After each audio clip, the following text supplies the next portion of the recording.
এই হচ্ছে আমাদের অ্যাপি আর স্কুবি। সকালবেলা অ্যাপি টয়টা নিয়ে একটু ফেচ ফেচ খেলছিল আমার সাথে, আর দাদা হঠাৎ করে ওর থেকে টয়টা নিয়ে নিয়েছে আর দেবে না বলছে। সেইখানেই অ্যাপি এখন গেছে দাদার কাছে রিকোয়েস্ট করে পটিয়ে পাঠিয়ে টয়টা নেওয়ার জন্য। ও কি পারবে আদেও নিতে?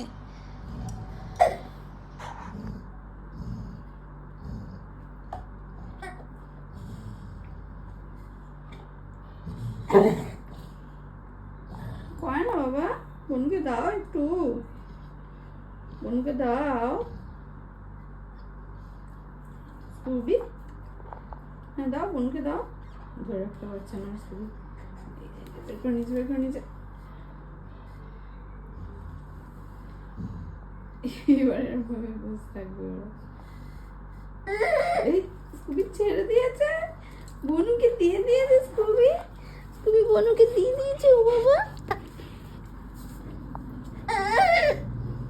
দাও, ছাড়ো ছাড়ো।